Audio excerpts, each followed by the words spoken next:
Assalamualaikum warahmatullahi wabarakatuh. Apa kabar sahabat Amirul Mukminin? Semoga semua dalam lindungan Allah Subhanahu wa taala. Besarnya perhatian Rasulullah sallallahu alaihi wasallam kepada umatnya benar-benar tiada tara dan tak terkira. Sampai-sampai beliau menangguhkan sebagian doanya hingga hari kiamat demi membela dan menyelamatkan mereka. Sebagaimana sabdanya, setiap nabi pasti memiliki doa mustajab. Hanya saja mereka menyegerakan doa mereka di dunia. Namun aku menunda doa itu demi menolong umatku pada hari kiamat. Insya Allah, doa itu akan terwujud. Hadis riwayat Bukhari dan Ahmad. Besarnya kasih sayang beliau kepada umatnya juga tak tergantikan dengan tawaran masuknya separuh mereka ke surga.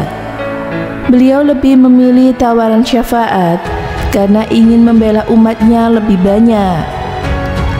Sebagaimana tergambarkan dalam salah satu hadisnya, aku diberi pilihan antara syafaat dengan masuknya separuh umatku ke surga.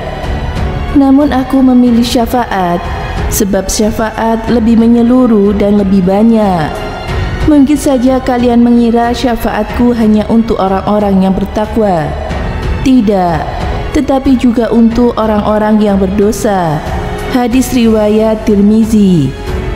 Berdasarkan hadis tersebut, syafaat Rasulullah sallallahu alaihi wasallam tak hanya bagi orang-orang yang bertakwa, tetapi juga bagi orang-orang mukmin yang berlumur dosa, termasuk pelaku dosa besar.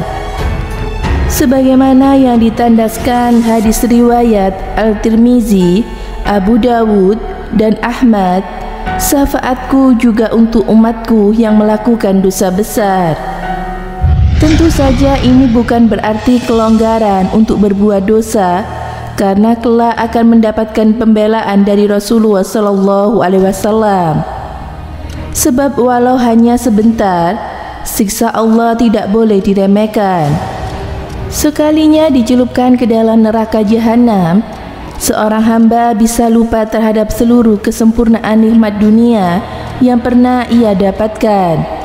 Sebagaimana yang diingatkan oleh Rasulullah sallallahu alaihi wasallam, pada hari kiamat akan dihadirkan penghuni neraka yang paling bahagia semasa di dunia. Lalu coba dimasukkan ke dalam neraka dan ditanya kepadanya, "Wahai Ibnu Adam, bukankah engkau hanya melihat kebaikan? Bukankah hanya kenikmatan yang engkau rasakan?" Dia menjawab, "Wahai Robku, demi Allah, tidak pernah." Maka dari itu tetaplah takut kepada Allah Subhanahu wa taala. Takut melanggengkan dosa, terlebih dosa besar. Takut meninggal dalam keadaan maksiat dan seterusnya. Sebab dosa walaupun kecil, tetapi bila dilaksanakan dengan kesombongan bisa mengundang murka Allah Subhanahu wa taala dan mengeluarkan pelakunya dari barisan umat Rasulullah sallallahu alaihi wasallam yang luput mendapatkan syafaat. Sekali lagi, yang dimaksud syafaat bagi para pelaku dosa besar bukan berarti ia bebas melakukan kemungkaran, melainkan pertanda besarnya kasih sayang, sepak terjang, dan kelembutan Rasulullah sallallahu alaihi wasallam kepada umatnya.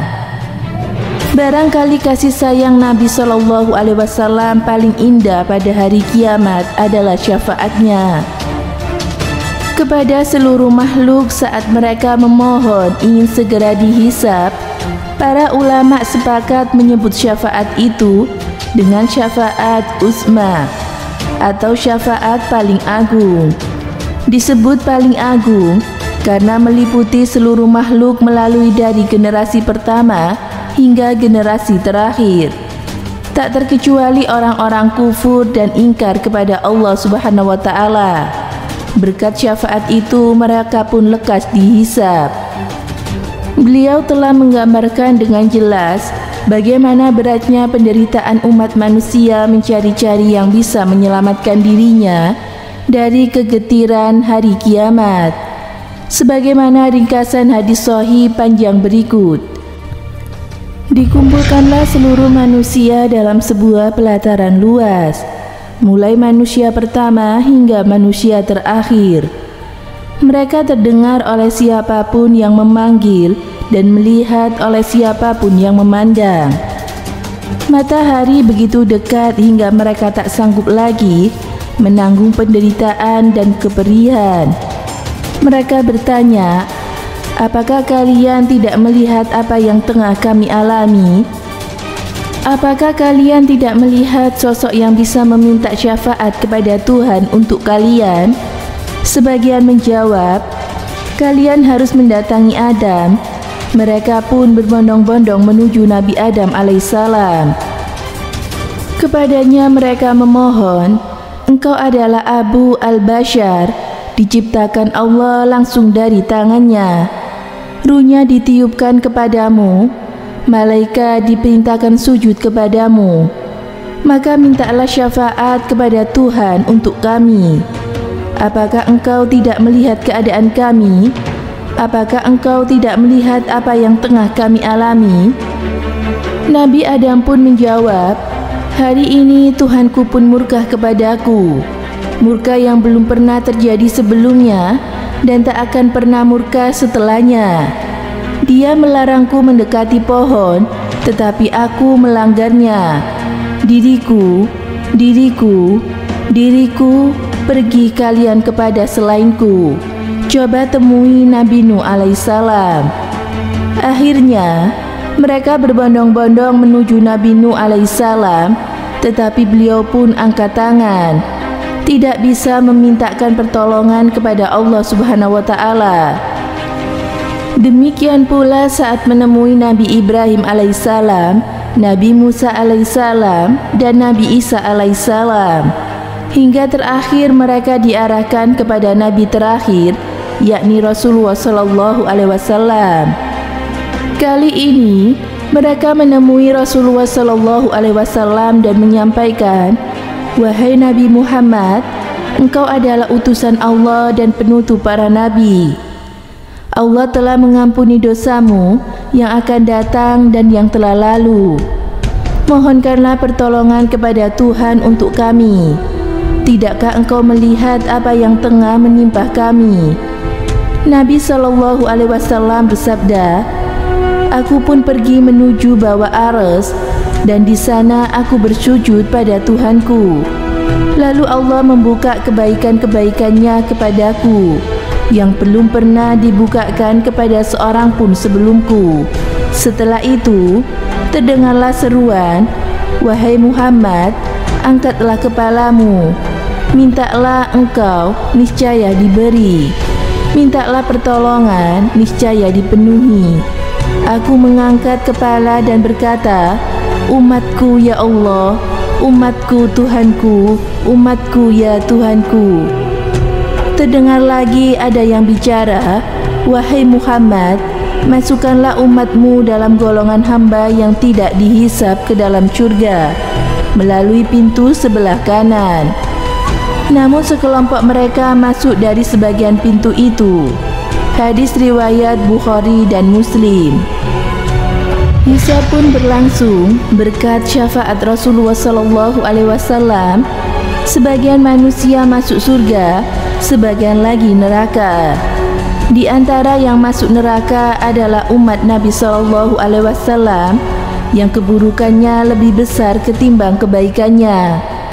Mereka digiring ke dalam neraka sebagai balasan atas segala dosa dan perbuatannya. Namun apakah mereka yang telah masuk neraka beliau lupakan? Tidak. Tak berhenti sampai di situ. Umatnya yang sudah masuk neraka masih terus beliau perjuangkan, sebagaimana yang diriwayatkan oleh Imam Ahmad. Saat itu aku kembali bersujud kepadanya. Kemudian Allah berfirman, "Angkatlah kepalamu Muhammad. Memohon pertolongan apapun engkau akan kuberi." Aku pun mengangkat kepalaku lantas memohon, "Umatku, umatku ya Rob." Dia kembali berfirman, "Temuilah umatmu, Siapa saja yang engkau temukan di hatinya keimanan, walau sebesar biji sawi, maka masukkanlah ke dalam syurga. Maka siapapun yang aku temukan dalam hatinya keimanan, walau seberat biji gandum, aku masukkan ke dalam surga. Dalam riwayat Al-Bukhari, golongan umatnya yang dikeluarkan dari neraka jahanam berkat syafaat Rasulullah SAW dikenal dengan golongan Jahannamiyun. Hal ini sejalan dengan hadis lain yang menyatakan bahwa penghuni neraka jahanam adalah umat Nabi SAW yang berdosa. Dan kemudian neraka itu akan kosong dari penghuninya seiring dengan berakhirnya masa siksaan mereka dan besarnya perhatian serta syafaat Rasulullah SAW. Itulah sekilas gambaran tentang besarnya kasih sayang, kelembutan, dan sepak terjang Rasulullah SAW dalam menyelamatkan umatnya. Semoga kita termasuk golongan yang senantiasa mencintainya, menjalankan ajarannya, dan kelak mendapatkan syafaat dari Rasulullah SAW. Amin. Semoga bermanfaat. Wallahu a'lam bishawab.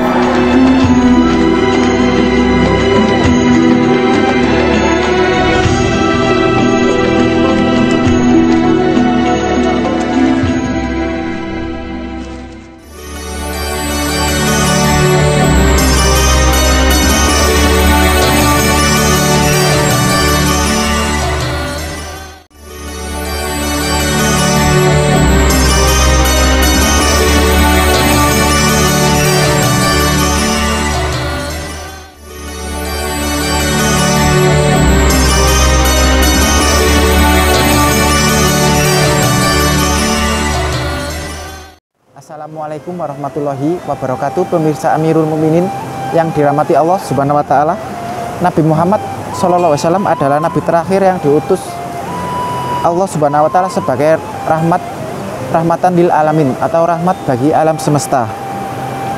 Nabi Muhammad diutus untuk memperbaiki akhlak manusia.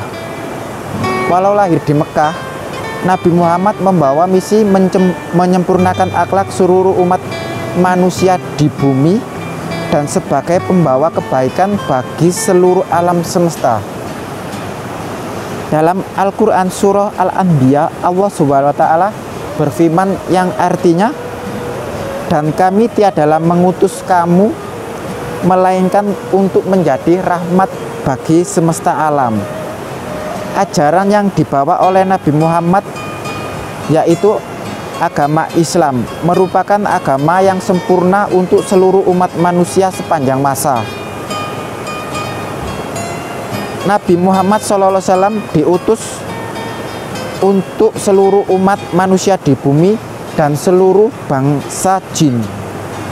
Bangsa jin dan manusia wajib mengikuti syariat yang dibawa oleh Nabi Muhammad SAW. Keagungan akhlak Nabi disebutkan dalam ayat Al-Quran yang artinya, dan sesungguhnya kamu benar-benar berbudi pekerti yang agung. Al-Quran Surah Al-Qalam ayat 4. Risalah yang dibawa Nabi Muhammad menghapus risalah para nabi sebelumnya, dan kitab suci Al-Quran telah menghapus kitab-kitab terdahulu seperti Taurat, Zabur, dan Injil. Dan Allah tidak akan menerima agama lain kecuali Islam. Dan kelak agama selain Islam setelah diutusnya Nabi Muhammad akan merugi. Allah Subhanahu wa taala berfirman yang artinya, pada hari ini telah kusempurnakan untuk kamu agamamu, dan telah kucukupkan kepadamu nikmatku, dan telah kuridhoi Islam itu sebagai agamamu. Al-Quran Surah Al-Maidah ayat 3. Semoga memberi manfaat. Wassalamualaikum warahmatullahi wabarakatuh.